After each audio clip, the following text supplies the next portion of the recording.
नमस्ते। सनातन पॉडकास्ट में आपका हार्दिक स्वागत है। आज हम जानेंगे अथर्ववेद। चारों वेदों में अगर देखें तो अथर्ववेद का अपना एक कह सकते हैं विशिष्ट स्थान है ना? हाँ, बिल्कुल। जहां अन्य वेद मुख्यतः यज्ञों और देवस्तुतियों पर अधिक केंद्रित लगते हैं, वहीं अथर्ववेद वो जीवन के हर पहलू को मतलब व्यवहारिक और आध्यात्मिक दोनों को ही बड़ी गहराई से स्पर्श करता है। ऐसा लगता है कि ये आम जनमानस के मतलब हम सबके ज्यादा निकट है। आपने बिल्कुल सही समझा। असल में अथर्ववेद की यही तो विशेषता है।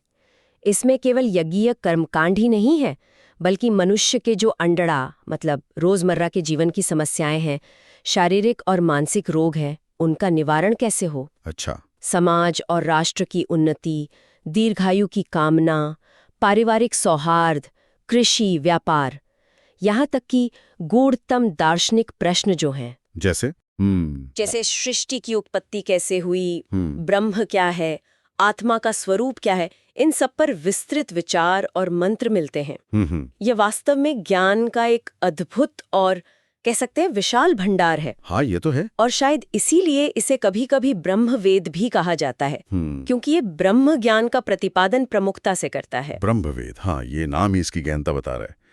तो चलिए आज अथर्ववेद के इस विशाल ज्ञान सागर में थोड़ा और गहरे उतरते हैं जी और इसकी कुछ मुख्य विशेषताओं और जो अद्भुत विषय हैं उन्हें समझने का प्रयास करते हैं। जी इसकी विविधता तो सच में मतलब विस्मित करने वाली है। हाँ, वो तो है। लगभग 6000 मंत्र और 20 कांडों यानी अध्यायों में विभाजित, ये तो अपने आप में एक तरह से संपूर्ण जीवन संहिता लगती है। निश्चित रूप से।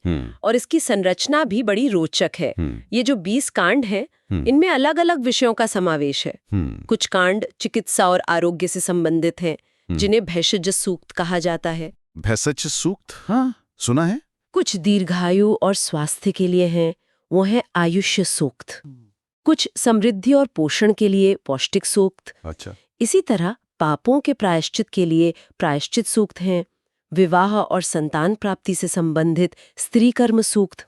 शासन और राजनीति पर राजकर्म सूक्त है। अच्छा, राजकर्म सूक्त भी शासन पर भी। जी हाँ। और यहाँ तक कि शत्रुनाश, बुरी शक्तियों से रक्षा और जादू टोने के निवारण के लिए आविचारिक सूक्त भी मिलते हैं। आविचारिक मतलब ये जादू टोना वाला पहलू भी इसमें शामिल है। हाँ, उससे बचाव और निवारण। और इन सब के साथ ही जैसा हमने अभी बात की, आत्मा, परमात्मा और सृष्टि के रहस्यों पर गहन दार्शनिक सूक्त भी इसकी शोभा बढ़ाते हैं। तो ये विविधता ही इसे अद्वितीय बनाती है। सही में ये तो अद्भुत है। चलिए शुरुआत करते हैं उस विषय से जो शायद हर मनुष्य के लिए सबसे महत्वपूर्ण है, आरोग्य और चिकित्सा। ऐसा लगता है अथर्ववेद में इस पर बहुत बल दिया गया है। हाँ, भेषज सूक्त अथर्ववेद का एक बहुत महत्वपूर्ण भाग है। इसमें विभिन्न रोगों की पहचान और उनके निवारण के लिए मंत्र, स्तुतियां और औषधियां, इनका बड़ा विस्तृत वर्णन है।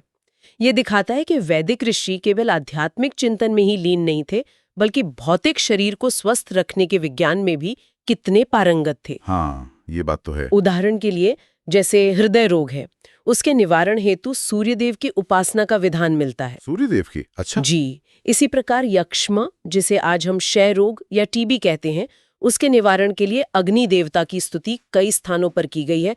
अग्नि को मतलब रोगों को भस्म करने वाला माना गया है। हाँ, अग्नि तो शुद्धिकारक है ही। और अन्य सामान्य रोगों के बारे में भी उल्लेख है, जैसे मान लीजिए त्वचा रोग या पीलिया, आजकल भी होते हैं ये तो अवश्य।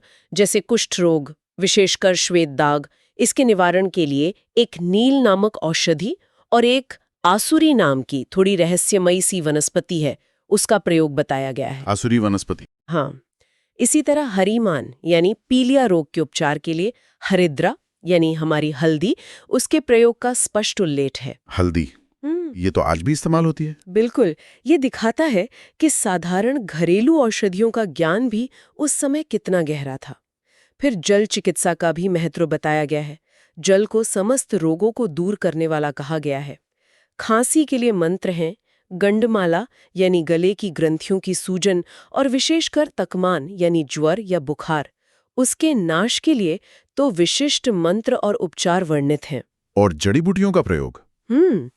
मैंने सुना है कि कई लोग अथर्ववेद को आयुर्वेद का मूल स्रोत भी मानते हैं। क्या ये सही है? हाँ, ये कथन काफी हद तक सत्य है। क्योंकि अथर्ववेद में औषधीय वनस्पतियों का इतना विस्तृत और सटीक वर्णन है कि ये आयुर्वेद के विकास का आधार बना, ऐसा कह सकते हैं। हाँ, जैसे मधुलता है, प्रश्निपर्णी है, इन बूटियों का रोगों के उपचार में प्रयोग वर्णित है। अपामार्ग, जिसे आम भाषा में चिचड़ा या लटजीरा कहते हैं, हाँ, चिचड़ा। उसे नतीवन रोग निवारक, बल्कि पाप और जो नकारात्मक ऊर्जाएं होती हैं उनको भी दूर करने वाला माना गया है। अच्छा। कालमाची, शंखपुष्पी, गुगलू, कूड जैसी अनेक जानी मानी औषधियों का उल्लेख उनके विशिष्ट गुणों के साथ मिलता है। शतावार और दर्भ यानी कुश घास का भी विशेष महत्व है, शायद पूजा में भी इस्तेमाल होती है। हाँ, बिल्कुल। शतावार या शतावरी को राज्यक्षमा और यहाँ तक कि मानसिक रोगों के निवारण में भी उपयोगी बताया गया है।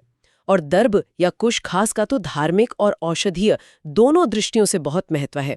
उसे पवित्र माना जाता है, यज्ञों में प्रयोग होता है और साथ ही ये रोगनाशक, विषनाशक और एक तरह से रक्षा कवच के रूप में भी वर्णित है।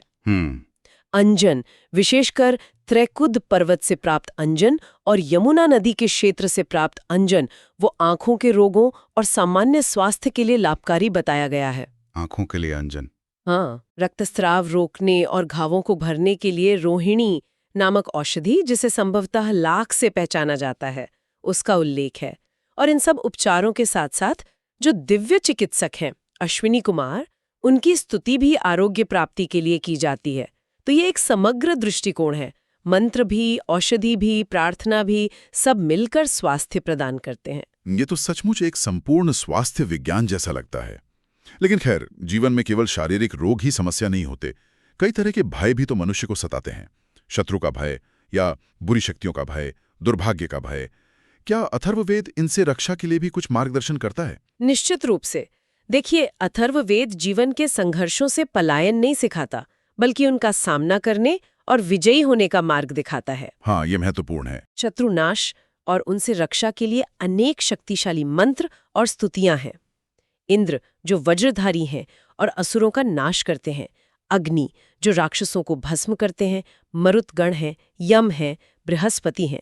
इन सभी देवों से शत्रुओं पर विजय पाने और उनकी सेना तथा शस्त्रों को निष्फल करने की प्रार्थना की गई है। और ये केवल रक्षात्मक ही नहीं है, बल्कि शत्रु पर विजय प्राप्त करने के लिए भी है। अच्छा। और ये जो मणि या ताबीज पहनने की बात आती है, वो भी बड़ी रोचक लगती है मुझे। क्या ये सिर्फ अंधविश्वास थे उस समय के, या इनका कोई वैज्ञानिक आधार भी हो सकता है? देखिए, अथर्ववेद में विभिन्न प्रकार की मणियों का वर्णन तो है, जिन्हें धारण करने से रक्षा और लाभ होता है। अब इन्हें केवल अंधविश्वास कहना शायद पूरी तरह उचित नहीं होगा। हाँ। ये मणि विशेष वृक्षों की लकड़ी, जड़ों, बीजों या शायद कुछ खनिजों से बनी होती थीं, जिनमें विशिष्ट गुण माने जाते थे। जैसे जांघिड़ मणि है, जो संभवतः किसी विशेष वृक्ष से बनती थी। उसे भूत, पिशाच, राक्षस और रोगों को दूर करने वाला बताया गया है। पिशाच भी। हाँ, तिलकमणि, जो प्रेम और आकर्षण बढ़ाने वाली बताई गई है।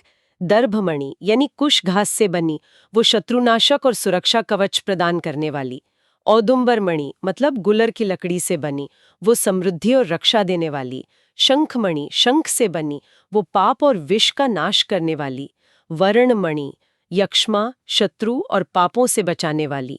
इतनी सारी मणियां? हाँ, और यहाँ तक कि हिरण्य यानी सोना, उसे भी रक्षा और आयु बढ़ाने के लिए धारण करने का विधान है।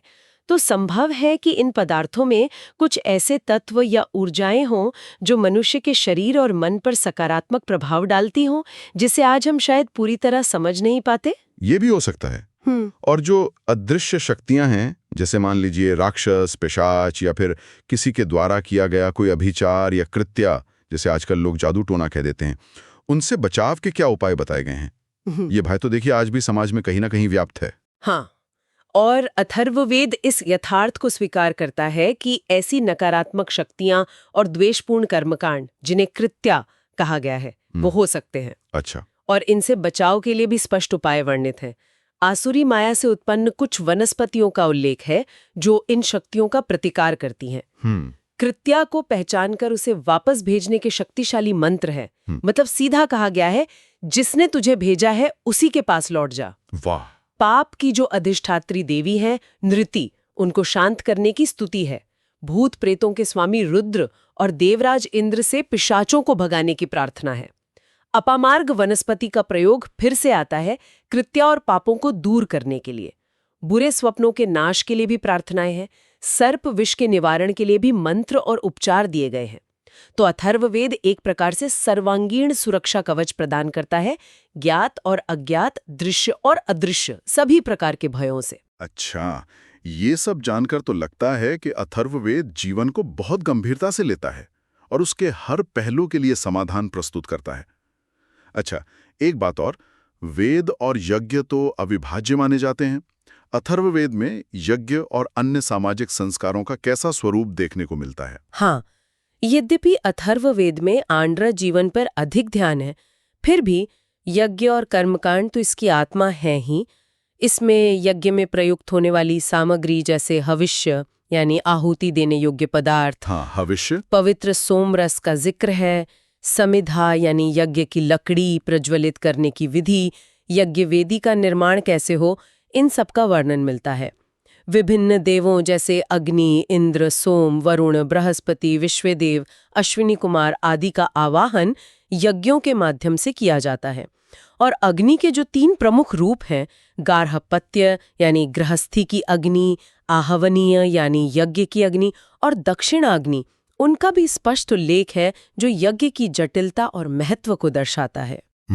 और यज्ञ के अलावा समाज को जोड़ने वाले अन्य संस्कार और रीति रिवाज? हाँ बिल्कुल, अथर्ववेद सामाजिक जीवन को सुचारू और नैतिक बनाने पर भी बहुत बल देता है। अतिथि सत्कार को अत्यंत महत्वपूर्ण माना गया है, यहाँ तक कि अतिथि को देवता तुल्य कहा गया है और उसके सत्कार पर कई सूक्त समर्पित हैं। अतिथि देवो भव। जी, विद्यारंभ का जो महत्वपूर्ण संस्कार है उपनयन, उसका वर्णन मिलता है, जहाँ आचार्य ब्रह्मचारी को स्पर्श करके उसे ज्ञान, मेधा और दीर्घायु का आशीर्वाद देता है। दान का बहुत महत्व बताया गया है, विशेषकर गोदान यानी गाय का दान, वृषभ दान यानी बैल का दान और ओदन दान यानी पके हुए चावल का दान। इन्हें पुण्य कर्म माना गया है। अच्छा, ओदन दान भी? हाँ, गृह निर्माण के समय शुभ मुहूर्त, सही दिशा और प्रार्थनाओं का विधान है, जिसे शाला वर्णन में देखा जा सकता है। और सबसे महत्वपूर्ण, गृहस्थ जीवन में सौमनस्य यानी पति पत्नी और परिवार के अन्य सदस्यों के बीच प्रेम, एकता और सामंजस्य की कामना की गई है। इसके लिए विशेष मंत्र हैं। ये तो बहुत अच्छी बात है। ये तो सामाजिक ताने बाने को मजबूत करने वाले सूत्र हैं। अच्छा, कृषि और व्यापार जैसे जो आर्थिक पहलू हैं, उन पे भी कुछ प्रकाश डाला गया इसमें? निश्चित ही, कृषि तो उस समय जीवन का आधार थी, इसलिए उसकी उन्नति, अच्छी फसल, समय पर वर्षा और कीटों से रक्षा के लिए प्रार्थनाएं मिलती हैं। हल जोतने से लेकर फसल काटने तक के लिए मंत्र हैं। वाह! इसी प्रकार व्यापार में सफलता और लाभ प्राप्ति के लिए भी अग्निदेव की स्तुति की गई है। यह दिखाता है कि अथर्ववेद केवल पारलौकिक उन्नति ही नहीं चाहता, बल्कि लौकिक समृद्धि को भी उतना ही महत्व देता है। बिल्कुल, आरोग्य, रक्षा, सामाजिक सद्भाव, आर्थिक उन्नति, ये सब मिलकर ही तो जीवन को परिपूर्ण बनाते हैं। और अथर्ववेद जीवन को भरपूर जीने की प्रेरणा देता है ना? जैसे वो कामनाएं हैं दीर्घायु की, बल की, संतान, समृद्धि की। आप एकदम सही कह रहे हैं। अथर्ववेद निराशावादी नहीं, बल्कि जीवनवादी है। वो जो मंत्र है शतम जीव शरतः यानी 100 शरदों तक, 100 वर्षों तक जीने की कामना, वो अनेक स्थानों पर दोहराई गई है। मतलब ये बहुत प्रसिद्ध है। और केवल जीना ही नहीं, बल्कि बल, ओज, तेज और वर्चस्व के साथ जीने की प्रार्थना है। स्वस्थ और योग्य संतान प्राप्ति, विशेषकर पुत्र प्राप्ति की कामना, गर्भधारण में आने वाली बाधाओं को दूर करने और उत्पन्न हुई संतान की रक्षा के लिए अनेकों मंत्र हैं। धन, धान्य, पशुधन, विशेषकर गायों की वृद्धि और समग्र ऐश्वर्य एवं समृद्धि की कामना निरंतर की गई है। गायों का तो विशेष महत्व रहा ही है। जी, और इसके साथ ही मेधा यानी तीक्ष्ण बुद्धि और प्रभावशाली वाक शक्ति के लिए भी प्रार्थनाएं हैं। तो ये एक संतुलित जीवन दृष्टि है, भौतिक और बौद्धिक दोनों प्रकार की उन्नति। ये सब तो जीवन के व्यवहारिक पक्ष हुए। जी, लेकिन जैसा आपने शुरू में कहा था कि अथर्ववेद में गहरा दर्शन भी है, तो ये लौकिक विषयों के साथ साथ पारलौकिक चिंतन का जो मेल है, ये इसे कैसे विशिष्ट बनाता है? हाँ, यही तो अथर्ववेद की सबसे बड़ी गहराई और विशेषता है। ये केवल समस्याओं का समाधान या इच्छाओं की पूर्ति तक सीमित नहीं है, बल्कि जीवन और ब्रह्मांड के जो मौलिक प्रश्न हैं उन पर भी गहन विचार करता है। इसका जो 12वें कांड का पहला सूक्त है, जिसे पृथ्वी सूक्त या भूमि सूक्त कहते हैं, वो तो अद्भुत है। पृथ्वी सूक्त, हाँ मैंने सुना है इसके बारे में। उसमें पृथ्वी की महिमा, उसकी विविधता, उसकी धारण क्षमता, उस पर रहने वाले नाना प्रकार के जीव, उसकी सुगंध, उसके पर्वत, नदियां, सबका इतना काव्यात्मक और श्रद्धापूर्ण वर्णन है कि पढ़कर मन एकदम गदगद हो जाता है। अच्छा। ये पर्यावरण चेतना का शायद प्राचीनतम उदाहरण है। हाँ बिल्कुल। इसी प्रकार सूर्य और चंद्र की महिमा और उनकी सृष्टि में महत्व पर सूक्त है। एक अत्यंत गहरा सूक्त है काल सूक्त, जो समय के विराट, अनंत और सर्वनियंता स्वरूप का वर्णन करता है कि काल ही सबको उत्पन्न करता है, काल ही सबका संहार करता है, काल ही ईश्वर है। काल सूक्त समय पर इतना गहन चिंतन और आत्मा ब्रह्म जैसे जो गूढ़ विषय हैं उनके बारे में। हाँ, असल में अथर्ववेद उपनिषदों के दर्शन की पृष्ठभूमि तैयार करता है, ऐसा कह सकते हैं। ब्रह्म क्या है, आत्मा का स्वरूप क्या है, ये शरीर कैसे कार्य करता है, सृष्टि कैसे उत्पन्न हुई, सत क्या है, असत क्या है, विभिन्न लोक कौन से हैं, देवता और ऋषि कौन हैं, इन प्रश्नों पर गंभीर चिंतन अनेक सूक्तों में मिलता है। 10वें कांड का स्कंभ सूक्त एक बहुत ही रहस्यमय और दार्शनिक सूक्त है। वो पूछता है कि सारे ब्रह्मांड का आधार क्या है, वो कौन सा स्कंभ है जिस पर सब कुछ टिका हुआ है। स्कंभ, आधार। और उत्तर में वो ब्रह्म की ओर ही संकेत करता है। एक और अनूठी अवधारणा है उच्छिष्ट ब्रह्म की। यज्ञ के बाद जो अवशिष्ट बचता है उसमें भी ब्रह्म का दर्शन करना। उच्छिष्ट में भी ब्रह्म। हाँ, ये दिखाता है कि पर ब्रह्म किसी एक वस्तु या स्थान तक सीमित नहीं, वो सर्वत्र व्याप्त है, साधारण से साधारण वस्तु में भी। तो ये जो दार्शनिक ऊंचाई है वो अथर्ववेद को अन्य संहिताओं से एक अलग पहचान देती है। इन दार्शनिक विचारों और जो व्यावहारिक मंत्र हैं उनका समन्वय ही शायद अथर्ववेद का सार है। आपने कुछ विशिष्ट मंत्रों का प्रसंगवश उल्लेख किया था। क्या कुछ और उदाहरणों से हम इन मंत्रों की भावना और उनकी शक्ति को समझ सकते हैं? अवश्य। जैसे उदाहरण के लिए राक्षसों और नकारात्मक शक्तियों के विनाश के लिए अग्नि से प्रार्थना करते हुए एक मंत्र का भाव है। हे सब कुछ जानने वाले अग्निदेव, हम आपको शुद्ध घी की आहुति समर्पित करते हैं। आप इसे स्वीकार करें और हमारे शत्रुओं, विशेषकर इन राक्षसों का पूर्णतः विनाश कर दें। अब देखिए इसमें कितनी दृढ़ता और विश्वास छलकता है। हाँ बिल्कुल। इसी प्रकार प्रसव पीड़ा को कम करने और शिशु के सुगम जन्म के लिए एक मंत्र निर्देश देता है। उसका भावार्थ है, जैसे हवा चलती है, जैसे समुद्र लहराता है, उसी प्रकार हे शिशु तुम बाहर आओ और तुम्हारी माता का जरायु यानी प्लेसेंटा भी सरलता से नीचे आ जाए। इसमें प्रकृति के नियमों का आवाहन है। बड़ा स्वाभाविक सा लगता है ये तो, है ना? शत्रु पर विजय के लिए वज्रधारी इंद्र या तीव्र वर्षा करने वाले पर्जन्य देव की स्तुति है। हे इंद्र, जैसे आप अपने वज्र से पर्वतों को तोड़ देते हैं, वैसे ही हमारे शत्रुओं का नाश करें। समृद्धि के लिए प्रार्थना है। जैसे नदियां निरंतर बहती हैं, जैसे गायें दूध देती हैं, हे देव, उसी प्रकार हमारे घर में भी घी, दूध और अन्न का प्रवाह कभी न रुके। वाह। कृत्या या अभिचार को वापस भेजने का मंत्र तो सीधा निर्देश देता है, हे कृत्या, तू जहां से आई है, जिसने तुझे बनाया है, उसी के पास लौट जा, जैसे गेंद फेंकने वाले के पास लौट आती है। एकदम सीधा प्रहार। हाँ, और दीर्घायु की वो प्रसिद्ध कामना, हम 100 शरदों तक देखें, 100 शरदों तक जिएं, 100 शरदों तक सुने, 100 शरदों तक बोलें, 100 शरदों तक अधीन रहें और 100 से भी अधिक वर्षों तक। ये उदाहरण दिखाते हैं कि कैसे अथर्ववेद के मंत्र जीवन की वास्तविक परिस्थितियों और आकांक्षाओं से सीधे जुड़े हुए हैं। बिल्कुल सही कहा आपने। अथर्ववेद तो सचमुच ज्ञान का एक अथाह सागर है। मतलब आरोग्य और चिकित्सा से लेकर शत्रु और भय से रक्षा, पारिवारिक और सामाजिक जीवन के नियम, आर्थिक समृद्धि की कामना और फिर सृष्टि, आत्मा, ब्रह्म जैसे गहनतम दार्शनिक विचार। शायद ही जीवन का कोई कोना हो जिसे इसने छुआ ना हो, आलोकित ना किया हो। इसकी व्यापकता और गहराई सचमुच विस्मित करती है। बिल्कुल सही कहा आपने। और ये वेद हमें यही सिखाता है कि सनातन धर्म जीवन से भागना नहीं सिखाता, बल्कि जीवन को समग्रता में जीना सिखाता है। ये भौतिक और आध्यात्मिक उन्नति के बीच एक अद्भुत संतुलन स्थापित करता है। ये हमें दिखाता है कि ये लोक को सुखी, समृद्ध, सुरक्षित और नैतिक बनाकर ही परलोक की यात्रा भी सुगम होती है। अथर्ववेद सही अर्थों में लोकवेद भी है और ब्रह्मवेद भी है। तो हमें आशा है कि आपको हमारी आज की चर्चा पसंद आई होगी। सनातन धर्म से संबंधित ऐसी ही और चर्चाओं के लिए हमारे चैनल को अवश्य सदस्यता लें। धन्यवाद। जय श्री राम।